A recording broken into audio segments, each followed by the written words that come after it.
Ada yang tahu arti Buddha? Hmm?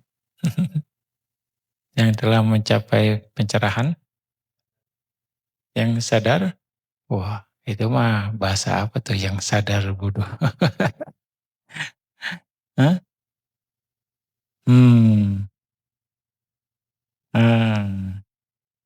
Yang Buddha itu secara literatur adalah dia yang mengetahui dan dia yang membuat orang mengetahui.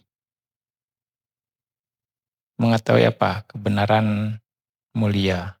4 kebenaran mulia. Ya, itu makna dari Buddha ya. Yang Buddha disebut sebagai yang mengetahui dan yang menyebabkan orang lain mengetahui. Inilah makna dari kualitas dari Buddha.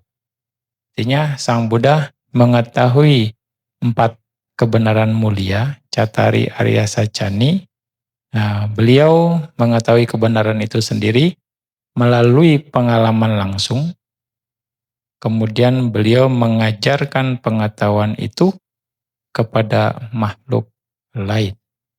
Karena itulah Sang Buddha disebut sebagai yang mengetahui dan yang menyebabkan orang lain mengetahui.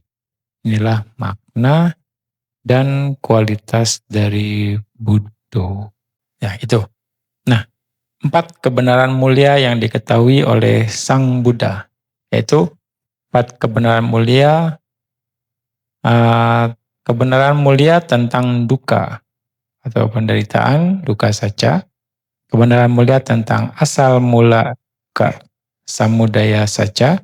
Kebenaran mulia tentang lenyapnya duka, niroda saja. Dan kebenaran mulia tentang jalan menuju lenyapnya duka, magga saja. Itu yang diketahui oleh Buddha. Nah, melalui pemahaman mendalam terhadap keempat kebenaran inilah Sang Buddha mencapai pencerahan sempurna dan menjadi sumber cahaya bagi dunia yang diliputi kegelapan ketidaktahuan. Ya. Kebenaran mulia yang pertama tentang duka itu, berarti sekilas kemarin sudah ada penjelasan juga.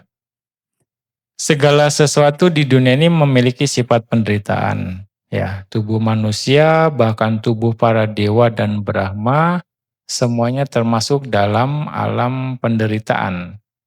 Ya. Kebenaran pertama ini, duka saja, mengingatkan kita bahwa kehidupan betapapun indahnya tidak terlepas dari penderitaan. Bukan berarti ini sifatnya pesimis gitu ya, sisi negatif melihat penderitaan terus gitu. Bagaimana memahami penderitaan ini?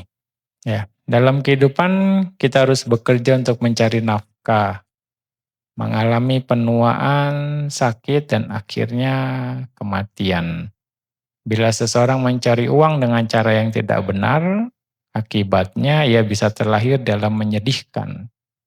Itu pun adalah penderitaan. Ketika kita berpisah dengan orang atau hal yang kita cintai, timbul kesedihan, timbul ratapan, dan penyesalan. Itu juga penderitaan. Betapapun banyaknya pengetahuan atau kekayaan yang kita kumpulkan, pada akhirnya kita harus melepaskan semuanya. Baik yang berwujud maupun tidak berwujud. Setiap orang pasti menghadapi saat ini di akhir kehidupannya. Dan kebanyakan akan menangis dalam kesedihan. Maka semua ini adalah penderitaan. Bahkan para dewa yang tidak perlu mencari nafkah, ya, dan tidak terserang penyakit, pada akhirnya juga akan mati. Ketika ajal mereka mendekat, para dewa pun mengalami penderitaan dan kekhawatiran yang besar. Ya. Maka setiap bentuk kehidupan mengandung penderitaan. Inilah dukkha sacca. Kebenaran mulia tentang penderitaan yang harus kita pahami. Lahir, tua, sakit, dan mati adalah bagian dari siklus yang tidak dapat dihindari. Keterikatan terhadap kenikmatan, kekayaan, atau hubungan emosional seringkali menjadi sumber kesedihan ketika semuanya harus dilepaskan. Sifat sejati kehidupan adalah penderitaan, dan kita seharusnya memandangnya demikian. Banyak orang salah mengira bahwa hidup ini menyenangkan. Akibatnya mereka sangat melekat pada kehidupan, dan ketika kematian mendekat, mereka dilanda stres dan ketakutan. Sebaliknya, seseorang yang memahami kehidupan sebagaimana adanya, seperti para arahat, tidak lagi takut ketika harus meninggalkan jasmani ini. Ya, kesadaran akan sifat penderitaan ini bukanlah ajakan untuk pesimis, melainkan untuk melihat kenyataan sebagaimana adanya, agar kita tidak terjebak dalam ilusi kebahagiaan yang rapuh. Ya, sebanyak apapun kebahagiaan itu pasti akan ada efek sampingnya. Efek sampingnya itu salah satunya adalah kekhawatiran, ketakutan, kegelisahan. Khawatir kebahagiaannya hilang, takut kebahagiaannya hilang, ya kan? Gelisah kebahagiaannya ketika hilang. Nah, itu adalah dualisme ini. Eh, Bagaimana kita bisa lebih memahami penderitaan ini atau duka saja ini secara practical sense gitu. Lahir, tua, sakit, mati, ya, terus juga ratap tangis, kecewa, itu berhubungan dengan pancakanda atau tubuh ini, badan dan jasmani ini, batin dan jasmani ini. Nah, di dalam Paramata Dhamma, tubuh dan jasmani ini hanya terdiri dari nama dan rupa. Makanya di dalam Dhammacakkappavattana Sutta dikatakan pacu padana kanda dukkha. Ya, pancakanda inilah yang dibilang dukkha. Keterikatan terhadap pancakanda inilah yang dinamakan dukkha.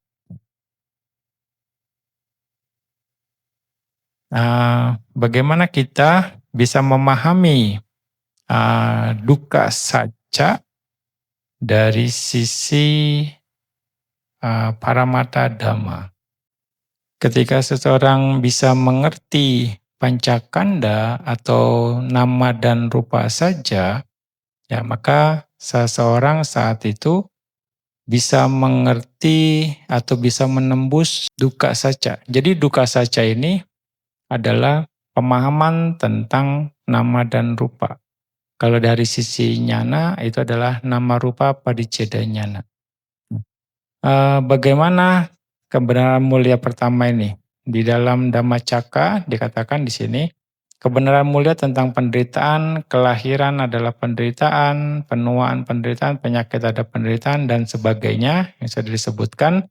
Buddha mengajarkan kebenaran mulia tentang penderitaan untuk mengetahui dan melihat kelima agregat tersebut. Pacu padana kanda adalah penderitaan. Alam manusia merupakan kehidupan dari keberadaan 5 agregat, pancawokara bawa. Dalam Pupa Sutta dikatakan bahwa apakah hakikat, kenyataan hakiki dari dunia yang telah dipahami, yang dicerahkan oleh, yang diketahui, yang tercerahkan oleh Sang Bhagawa. Yang pertama adalah materi, rupa. Kedua perasaan, wedana. 3 persepsi sanya. 4 bentukan-bentukan pikiran sangkara, dan 5 kesadaran winyana.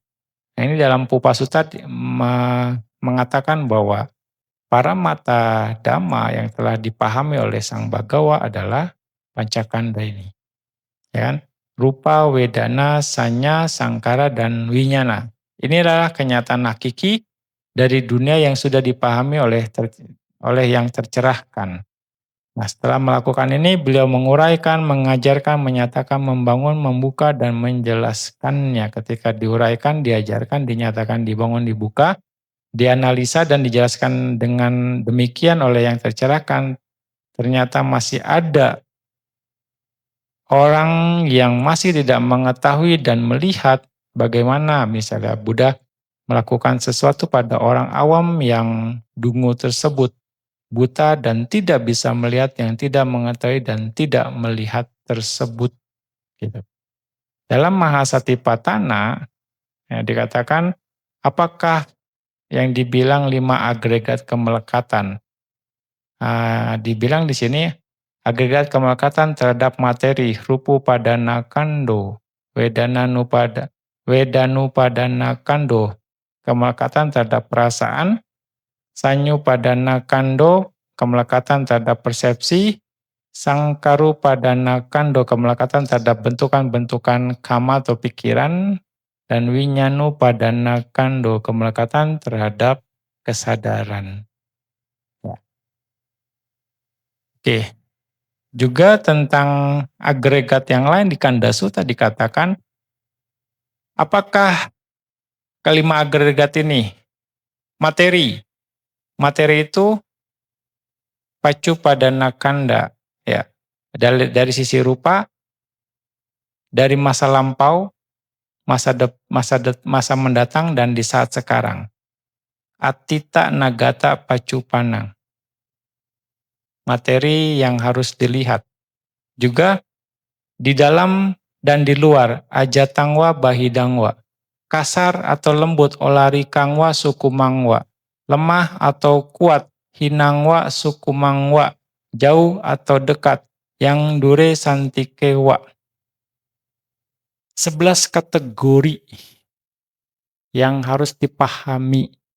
Jadi bukan cuma present moment saja. Ya, banyak ya kalau secara latihan ya kita perlu untuk memperkuat present moment. Untuk melihat apa adanya.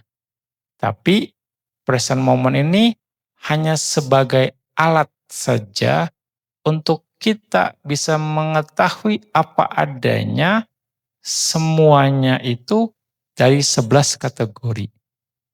Makanya masa lalu, masa mendatang, atau di saat sekarang. Itu 3 masa. Lalu di dalam dan di luar.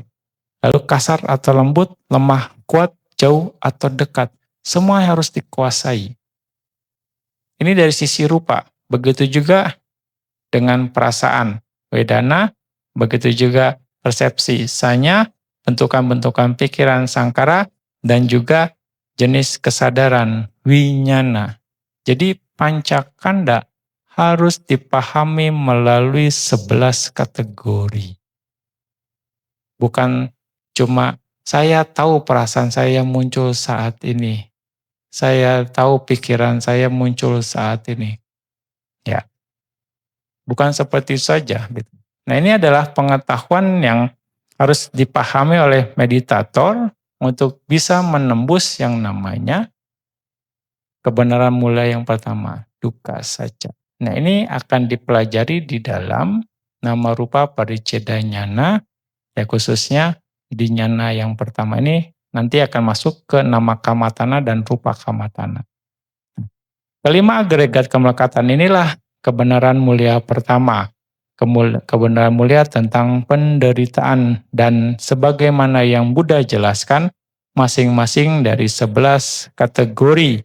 Ini berarti bahwa untuk mengetahui dan melihat kelima agregat berarti mengetahui dan melihat 11 kategori dari setiap agregat. Nah, dari nanti menjelaskan pancakanda. Nah, kalau dipecah lagi, rupa, itu kita harus mengetahui 28 jenis rupa pada akhirnya. Ya, lalu nama. Nama pun kita harus mengetahui 89 cita. Ya, 89 cita plus 52 cetasika. Itu pun kita harus ketahui. Ya, pelajaran Abhidhamma itu. Ya, harus mengetahui. Nah, itu masuk ke dalam kategori duka saja. Lalu bagaimana proses kesadarannya terjadi? Ya, kalau saya ada lagi 121. Itu tingkatan Arya yang nanti kita akan analisa juga ketika misalnya Anda sudah masuk di tahapan Arya itu sendiri. Ya. Tapi yang Paloputujana hanya 89 saja. Nah, bagaimana interaksinya? Ya kan? Ada 6 landasan indera, ada rupanya, ada landasan inderanya, ada kesadarannya juga. Jadi ada 18 datu yang juga itu bagian dari berhubungan dengan nama dan rupa juga. Nah, inilah yang termasuk duka saca. Ya, duka saca itu sendiri. Ya. Dengan begitu kita akan melihat paramata dhamma. Dengan begitu kita melihat apa adanya.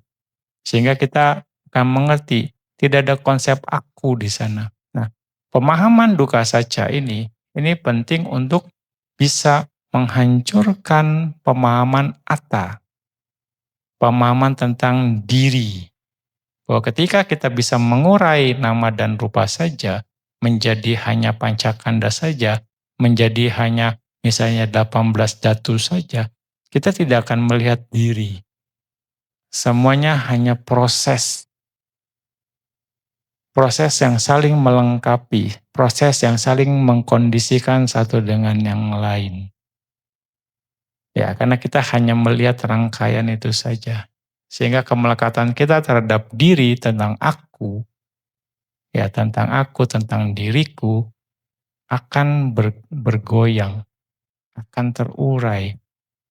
Kita terbiasa, saya melihat, gitu kan, aku melihat, aku mendengar, aku mencium bau, aku merasakan, aku menyentuh. Jadi ada sentuhan aku yang sentuh. Padahal itu adalah proses kesadaran saja. Sentuhan itu bagian dari proses kesadaran. Mendengar itu bagian dari proses kesadaran. Melihat hanya proses kesadaran. Mencium juga hanya proses kesadaran. Mengecap juga itu hanya proses kesadaran saja. Dan juga berpikir itu hanya proses kesadaran berpikir saja. Tapi kebanyakan dari kita melabeli itu sebagai punyaku. Makanya kita melihat ini aku, diriku. Nah, pemahaman dengan pemahaman istilahnya penembusan duka saja, kita diharapkan untuk bisa mengetahui apa adanya. Ya, nah itu. Itu kebenaran mulia tentang duka. Nah, ini kalau diurai lagi panjang sekali nih. Ya, kalau diurai tentang duka saja ini. Oke. Lalu berikutnya nanti masuk ke kebenaran mulia tentang asal mula duka. Kebenaran berikutnya adalah samudaya saja. Kebenaran mulia tentang asal mula penderitaan.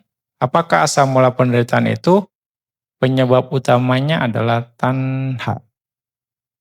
Tanha keinginan atau nafsu keinginan. Kebenaran kedua menunjukkan akar penderitaan, keinginan atau nafsu yang melekat.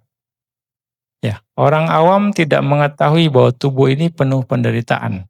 Mereka tidak memahami bahwa tubuh terdiri dari batin dan jasmani yang senantiasa muncul dan lenyap dengan cepat.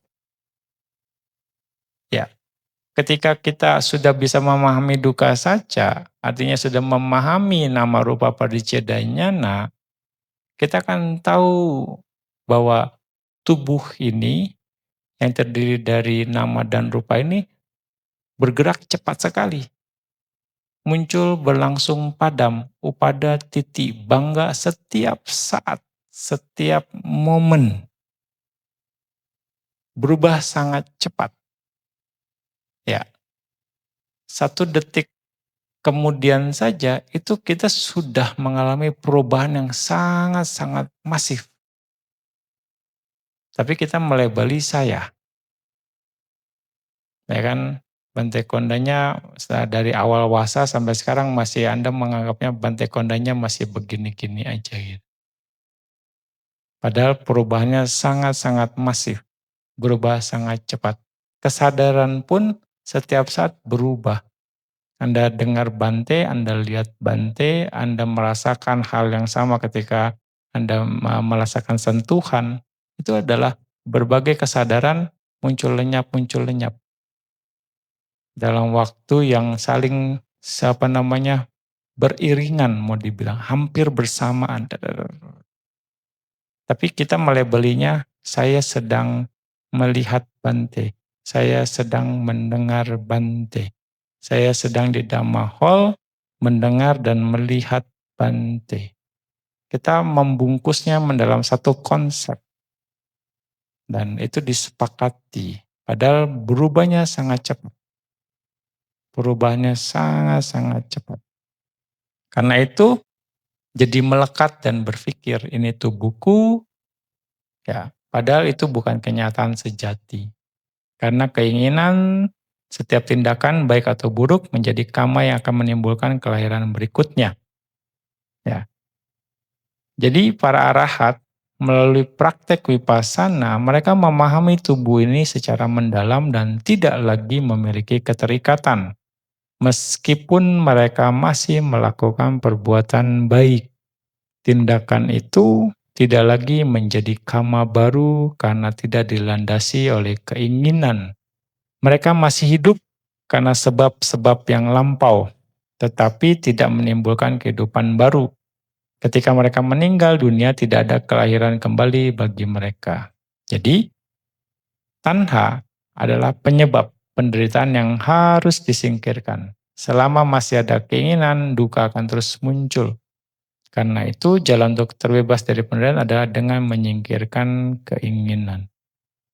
Yang jadi masalah ketika kita masih punya konsep yang kuat terhadap bentuk, terhadap rupa atau apapun, keinginan itu akan secara alami akan muncul. Ya, makanya memang salah satu cara untuk meredam keinginan adalah hanya dengan melihat paramata dhamma saja.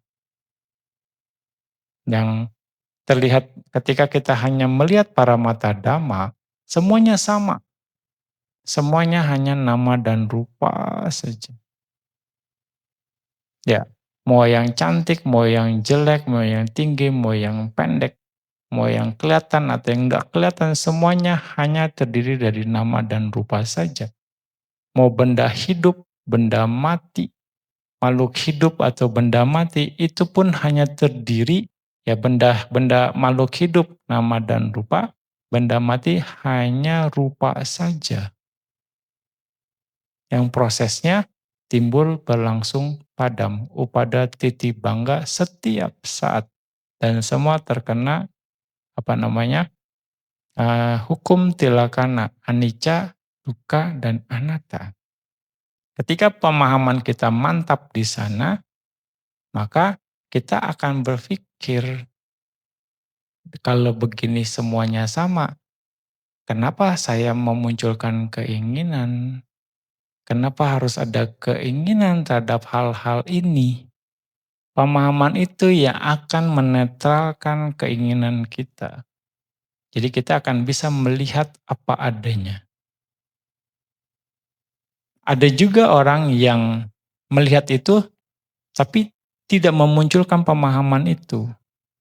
Sehingga terus memproduksi keinginan itu sendiri walaupun dalam batasan minimal. Tapi begitu mengerti, oh semuanya sama. Kalau semuanya sama, Kenapa saya menginginkan ini digenggam? Kenapa saya menginginkan ini untuk ditolak? Jadi keinginan ini bisa dua sisi, ingin menggenggam atau ingin menolak. Ya, loba atau dosa. Itu bentuk keinginan, tanha. Makanya ada bawa tanha dan wibawa tanha. Ya, di sana. Ya, kemarin Bante juga sudah menjelaskan minggu lalu, ada peribahasa di Myanmar itu, semakin besar buah lemon, semakin asam rasanya. Nah, ini diibaratkan seorang yang semakin parah karena semakin banyak keinginannya, gitu. Ada pula perumpamaan tanduk lembu, semakin tua lembunya, semakin besar tanduknya. Begitu pula api, semakin banyak kayu, semakin besar nyalanya. Demikian juga dengan keinginan. Semakin banyak yang kita miliki, semakin besar keinginan kita. Keinginan tidak pernah berakhir. Semakin kita menuruti, semakin besar ia tumbuh seperti api yang disiram minyak. Kira-kira seperti itu. Nah, keinginan ini munculnya dari mana? Nah, di dalam Mahasatipatthana, ya, di dalam Mahasatipatthana itu dijelaskan bahwa keinginan itu berlapis-lapis ternyata kemunculannya. Di dalam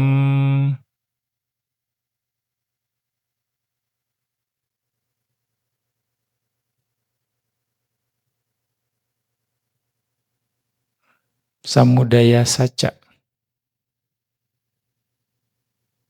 Dukkha Saca.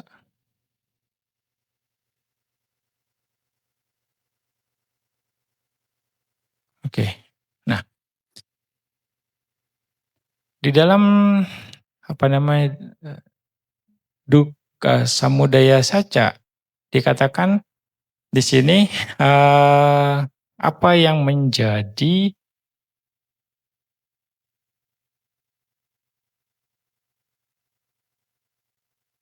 apakah para biku kebenaran mula tentang asal mula dari penderitaan? Ya, nafsu kehausan yang mengarah pada kelahiran kembali yang disertai dengan kesenangan dan nafsu mencari kepuasan di sana sini sebagai berikut, yaitu kama tanha, bawa tanha, dan wibawa tanha.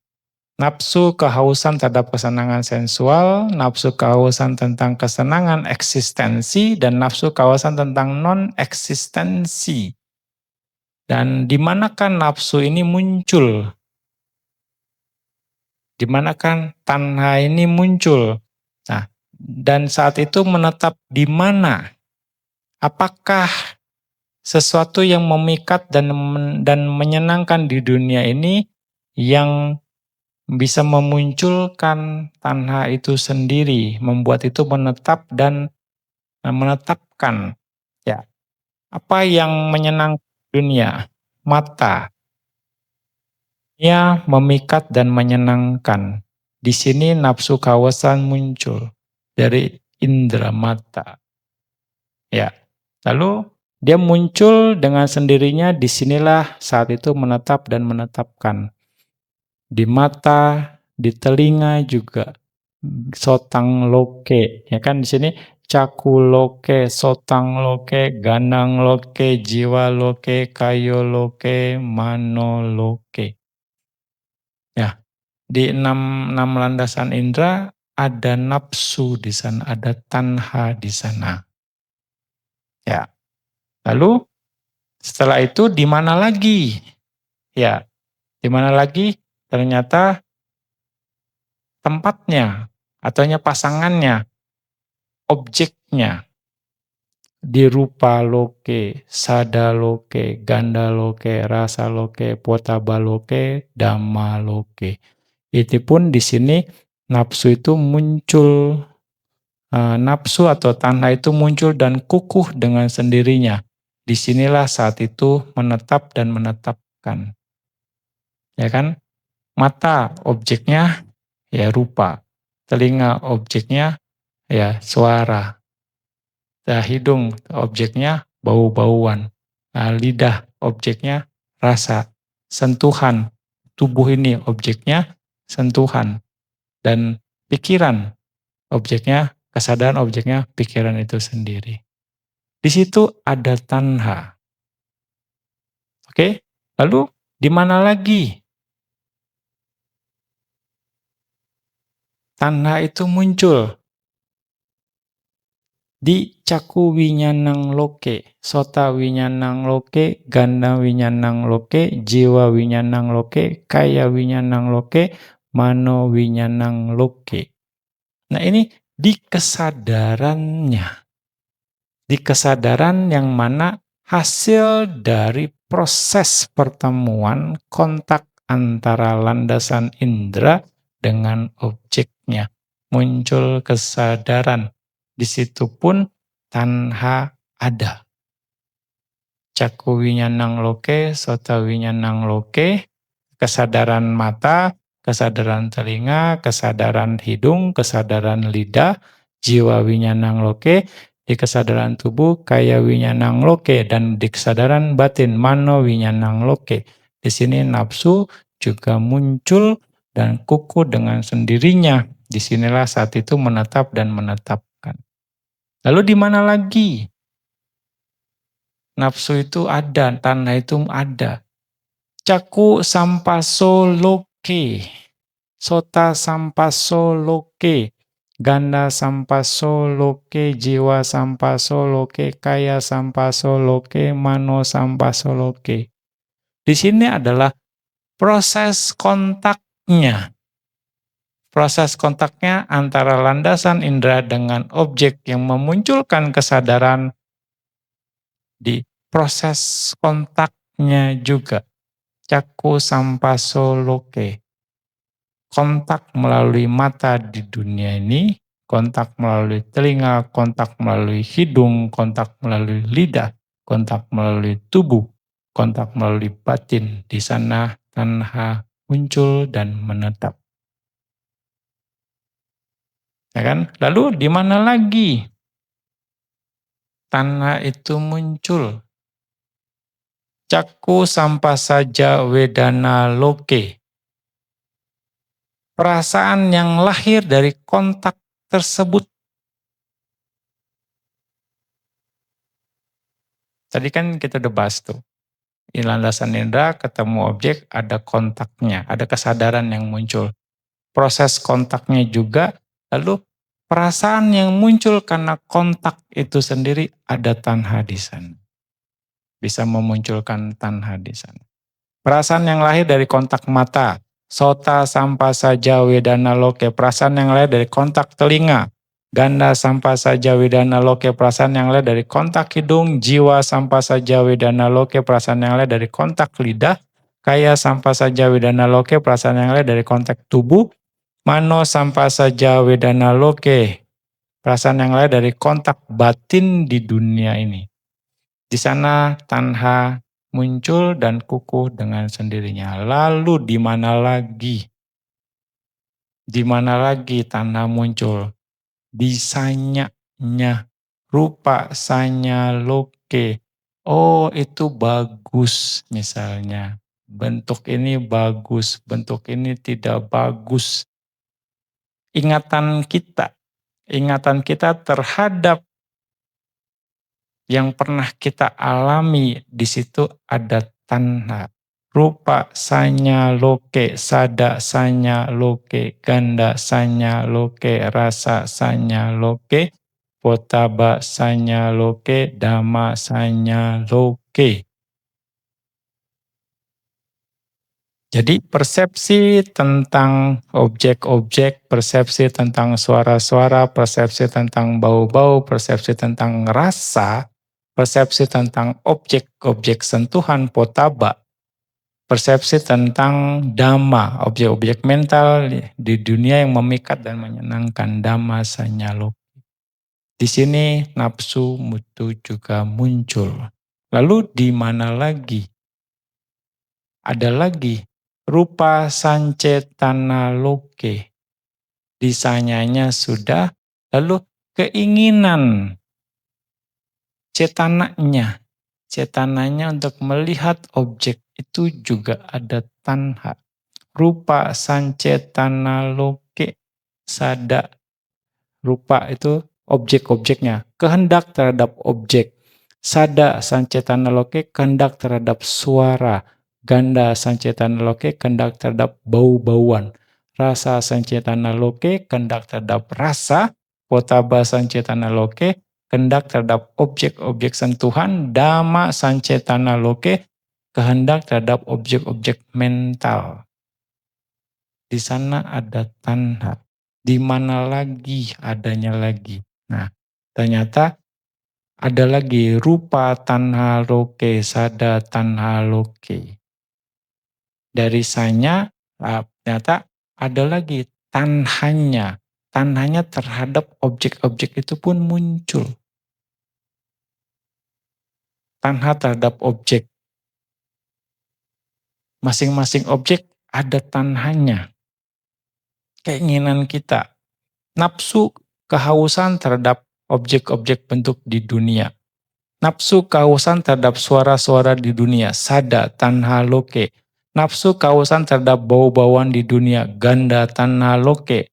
Nafsu kehausan terhadap rasa-rasa di dunia. Rasa tanha loke. Potaba. Nafsu kehausan terhadap objek-objek sentuhan di dunia. Potaba tanha loke.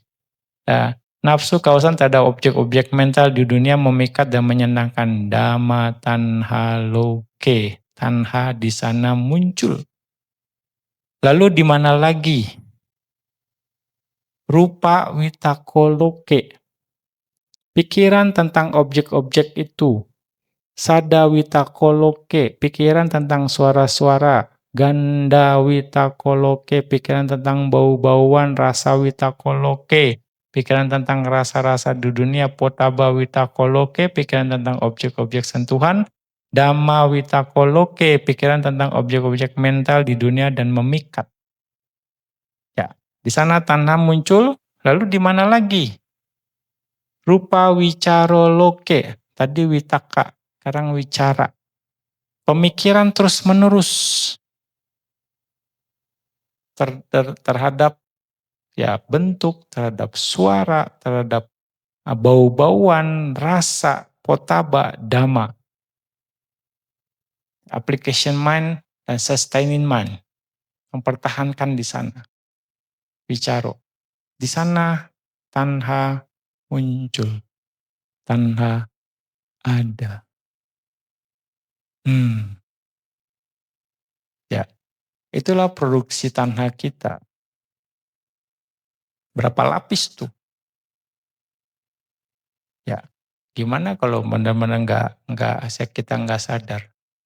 Ya, oh saya emang nggak melekat sama dia, misalnya, udah lepas. Dengar suaranya, mikirin dia, mikirin aja melekat. Ya kan, cara ucapan doang nih kita bilang, saya nggak melekat lagi, saya udah lepasin, tapi masih mikirin. Ngelihat barang-barangnya, oh, ntar ke-trigger lagi. Ya kan, dengar namanya ke-trigger lagi. Karena kemelekatannya sudah ada di semua lini. Sudah ada di berbagai aspek. Memori, ya kan, keinginan itu sendiri.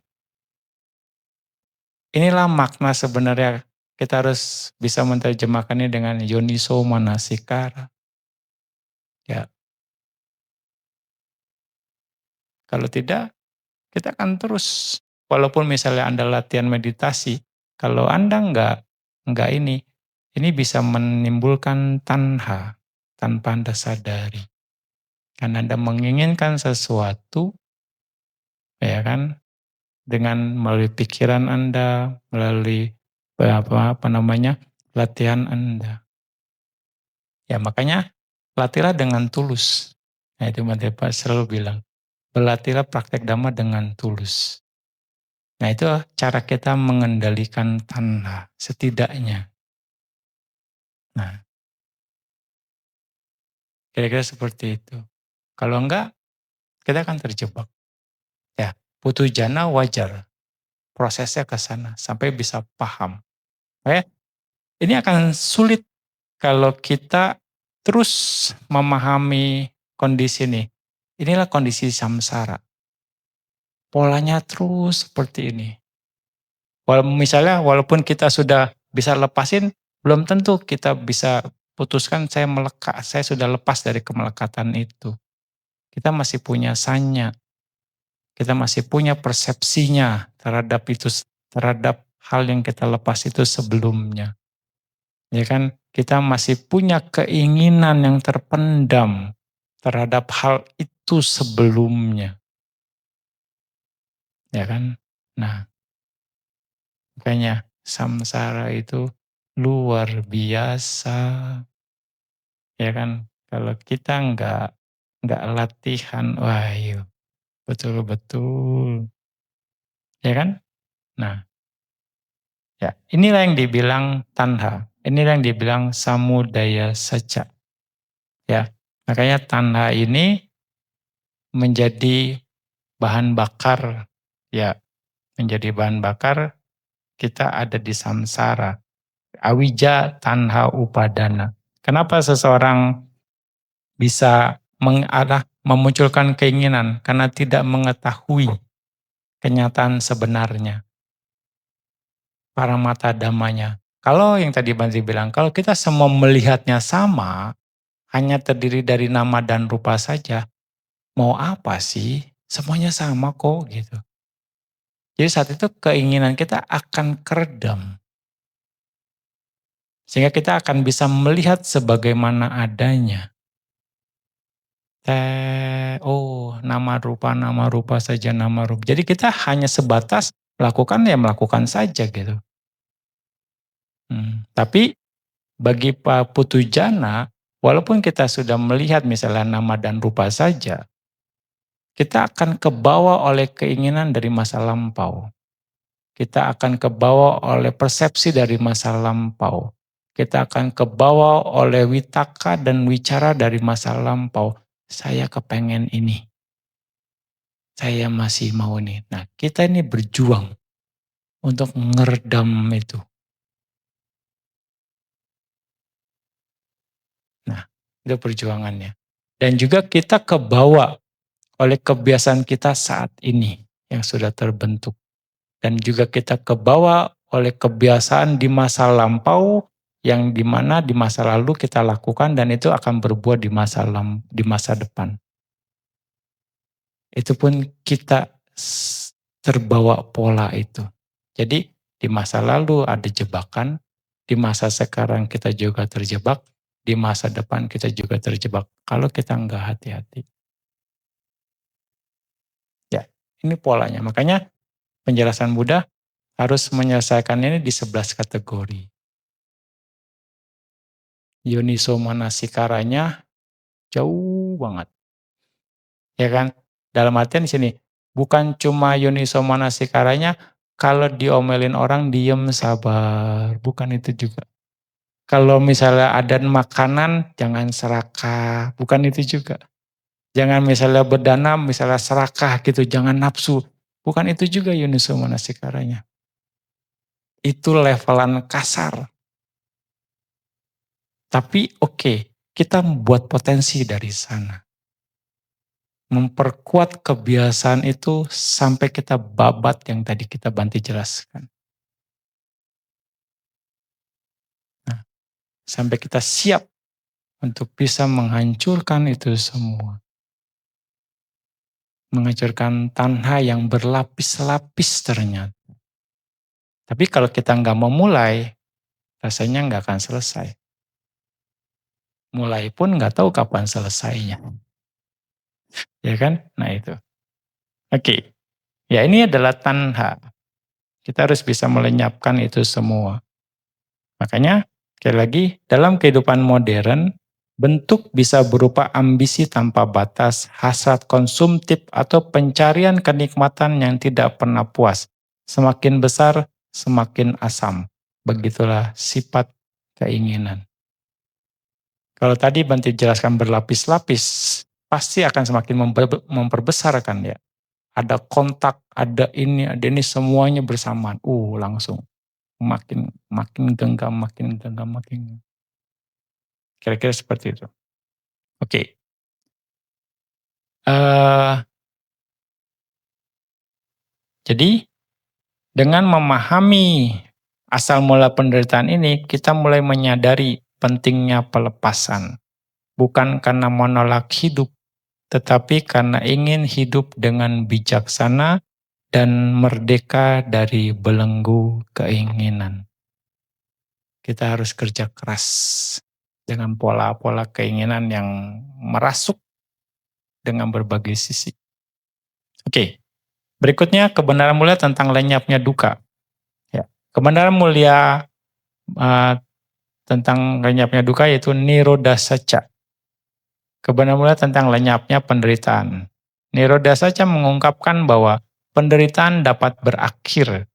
Melalui praktek vipassana, seseorang belajar melihat dengan jelas batin dan jasmani, sebab dan akibatnya, kemunculan dan lenyapnya.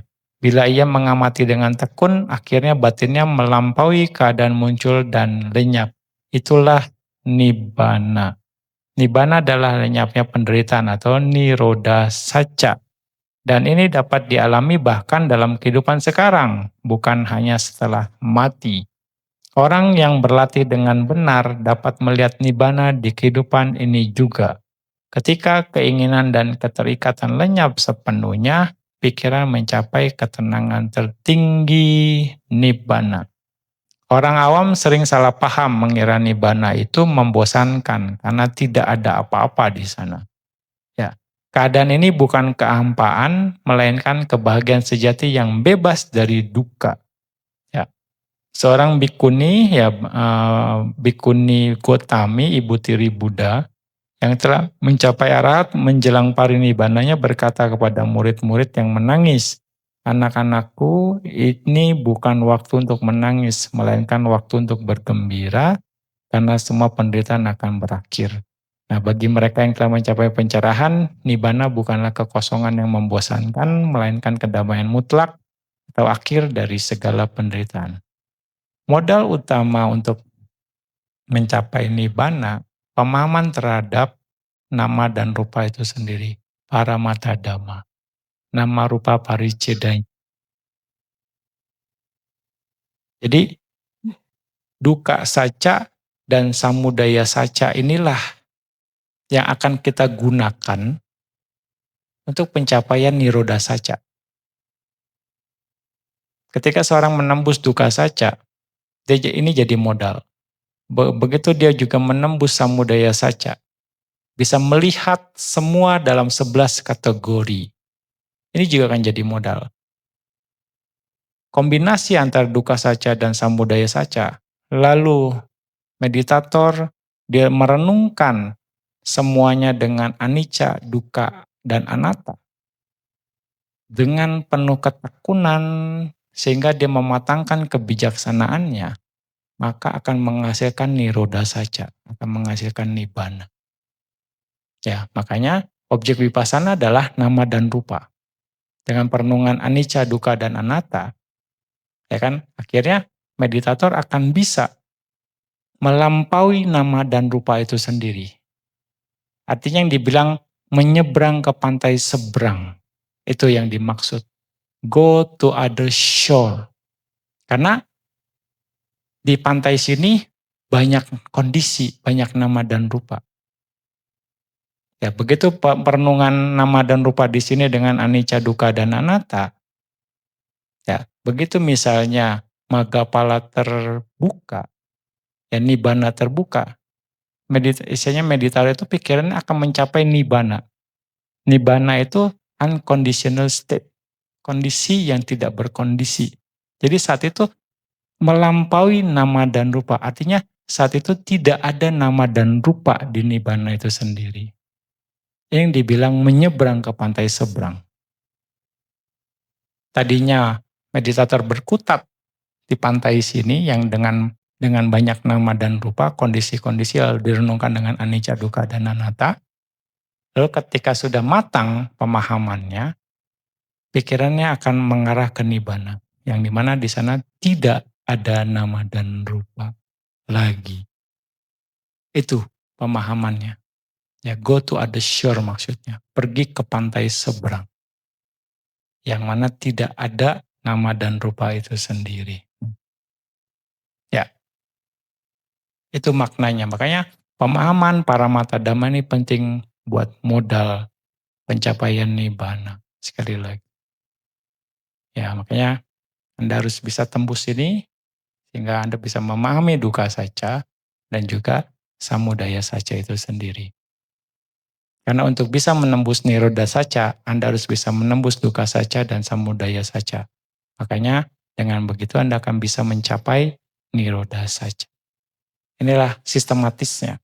Nah, untuk bisa menembus duka saja dan samudaya saja, kita perlu alat satunya lagi, magga saja. Jalan mulia yang keempat.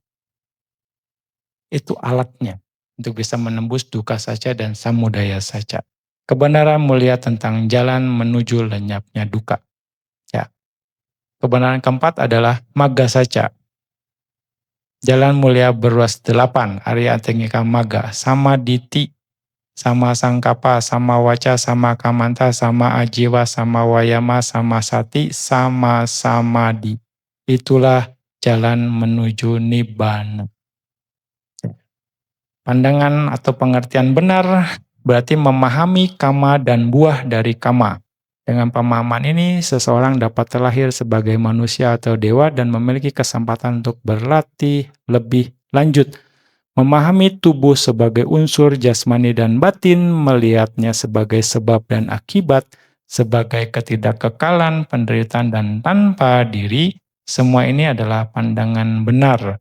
Sebaliknya, bila kita memandang tubuh ini sebagai aku, pria, atau wanita, itu bukan pandangan benar dan tidak akan membawa pada nibbana. Dan itu Sang Buddha menganjurkan agar kita melihat tubuh sebagai tubuh, perasaan sebagai perasaan, pikiran sebagai pikiran, dhamma sebagai dhamma, tanpa melekat pada identitas aku atau milikku. Ya, jadi di sini pengertian benar paling penting sebenarnya. Dan ini akan by level. Pengertian benar akan bisa kita matangkan berdasarkan pemahaman praktek dhamma kita.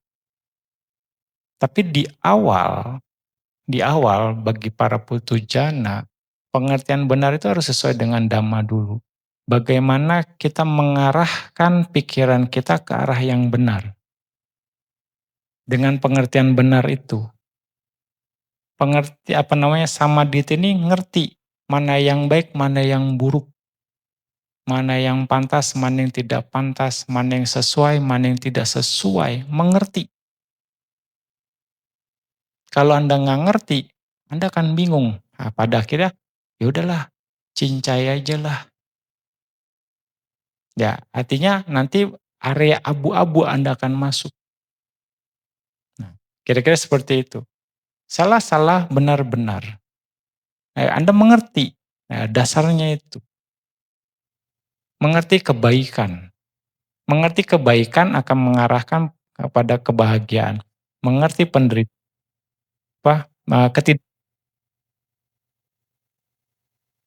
mengerti. Sehingga ketika Anda sudah menguasai ini, artinya pengertian benar ini akan mengarah kepada nyambung beririsan dengan yodiso manasikara sebenarnya. Ketika Anda punya pengertian benar, Anda akan mengarahkan pikiran Anda ke hal yang benar. Gitu. Pastikan Anda ngerti. Kalau saya melakukan ini, saya akan dapat ini. Saya melakukan ini, saya akan dapat ini. Ngerti konsekuensinya. Gitu. Sehingga saya akan memilih yang benar saja. Sehingga pikiran Anda akan benar. Pikiran Anda benar, karena didasar oleh pikiran, maka ucapan Anda pun akan benar. Perbuatan Anda juga akan benar. Selaras di sana pada akhirnya. Sehingga penghidupan Anda pun benar. Pada akhirnya. Kalau tidak, berarti ada yang salah dengan pemikiran kita. Ada salah dengan pengertian kita. Salahnya mungkin karena kita nggak tahu atau kita nggak mau tahu. gitu. Tentang kebenaran itu sendiri. Oh, kalau kita nggak tahu, bagus. Kita improve untuk jadi tahu. Yang jadi masalahnya kalau kita nggak mau tahu, nah kita akan menolak kebenaran itu sendiri, akhirnya kita terjebak di situ. Ini jadi masalah. Dan setiap orang punya variasinya masing-masing, ya enggak? Sehingga semuanya kalau semuanya benar ya, penghidupan benar ya. Kayak mau dibilang mencari penghidupan benar itu susah sebenarnya. Ya, bisnis Anda pasti akan ada celah untuk menjadi tidak benar. Ya, ketika bagaimana Anda bisa merasakan penghidupan benar sama ajiwa? Ikut retret Anda sama ajiwa. Penghidupan Anda benar. Ya, ikut retret Anda udah jadi setengah petapa atau iya, hidup disokong oleh umat. Murni, enggak karena nipu Anda dapat makan, enggak karena mencuri Anda dapat makan, tapi karena berbaik Anda dapat makan. Murni penghidupan Anda. Bukankah saya harus ngebual dulu, sayanya apa namanya, kecap nomor satu dulu, ngoceh sana, ngoceh sini. Enggak, Anda praktek meditasi, jaga sila, Anda dapat makan. Ya, kalau marketing kan ngomong produk nomor satu gitu kan. Ngebual dulu, rayu-rayu dulu, baru dapat dapat PO. Dapat PO, beli isinya, dapat penghasilan, beli makan. Ya kan? Ada keinginan untuk mendapatkan. Tapi Anda sebagai yogi, sebagai petapa, karena perbuatan baik Anda mendapatkan makan, mendapatkan tempat tinggal. Inilah bentuk sama ajiwa, penghidupan benar. Di luaran sangat sulit, ya, setidaknya. Oke. Lalu sama wayama usaha benar, sama sati, perhatian benar, dan sama-sama di konsentrasi benar. Ya, usaha benar berarti menahan diri dari perbuatan jahat dan meningkatkan perbuatan baik. Perhatian benar berarti mengingat dan mengamati objek yang tepat. Konsentrasi benar berarti menjaga pikiran tetap fokus dengan benar. Oke. Ya, kebenaran keempat, Magga Saca, menunjukkan jalan praktis menuju kebebasan itu. Jalan mulia berunsur 8, yaitu pandangan benar, pikiran benar, ucapan benar, perbuatan benar, penghidupan benar, usaha benar, perhatian benar, dan konsentrasi benar. Jalan ini bukan sekedar teori, tetapi pedoman etis dan meditasi yang membentuk kehidupan harmonis antara kebijaksanaan, moralitas, dan konsentrasi. Dengan melatih jalan ini, manusia tidak hanya memperbaiki perilaku luar, tapi juga menata batinnya hingga mampu memahami kenyataan secara mendalam. Bila seorang berlatih vipassana dengan tekun, semua faktor jalan ini akan muncul dalam batinnya berulang kali. Ketika faktor-faktor ini berkembang penuh, ia akan mencapai nibbana, lenyapnya penderitaan. Ya, inilah 4 kebenaran mulia yang diketahui oleh Sang Buddha yang beliau ajarkan agar para muridnya juga mengetahuinya. Jadi 4 kebenaran mulia bukan cuma sebatas penderitaan, oh misalnya hidup ini duka, enggak gitu juga pemahamannya. Enggak sesimpel itu. Saya sudah baca apa namanya 4 kebenaran mulia, saya paham. Gitu, oh mungkin saya bisa jadi sotapanna, mungkin. Nah, enggak sesimpel itu juga makanya penjelasannya gitu ya. Oke. Kualitas Buddha mengajarkan bahwa kebijaksanaan sejati tidak berhenti pada pengetahuan intelektual, tetapi diwujudkan dalam tindakan nyata untuk menuntun diri dan orang lain menuju pencerahan.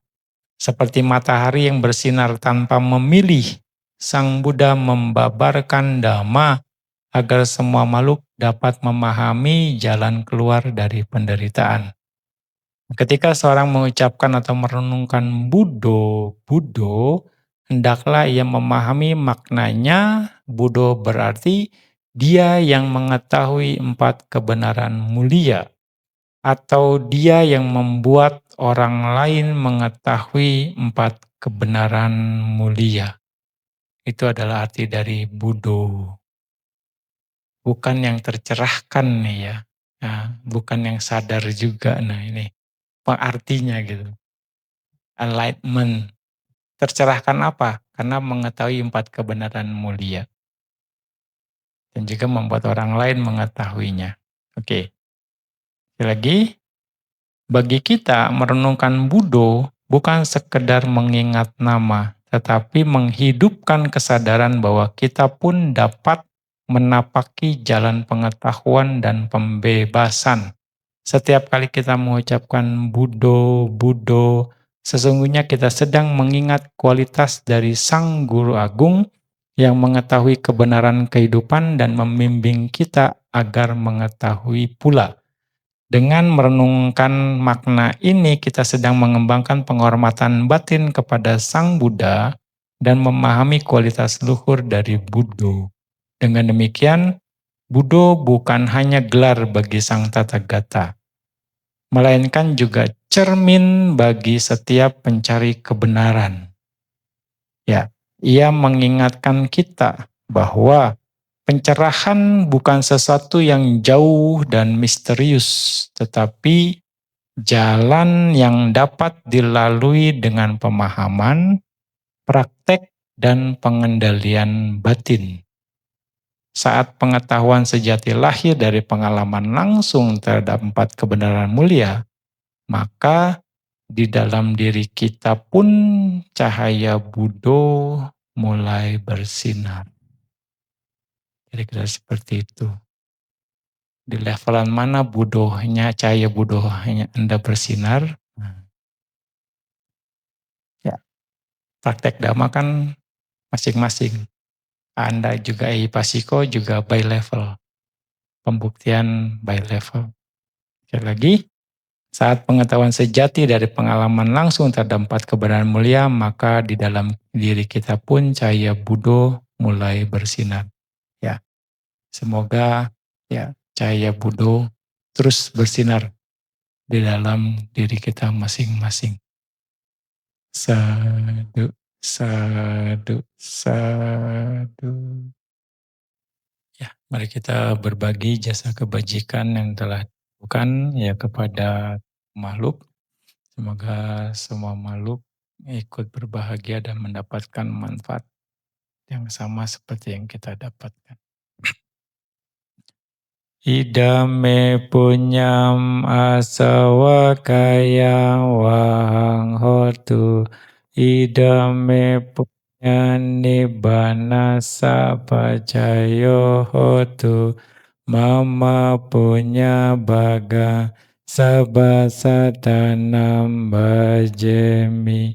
Desa beme samampunya bagala bantu. Sadu, sadu, sadu.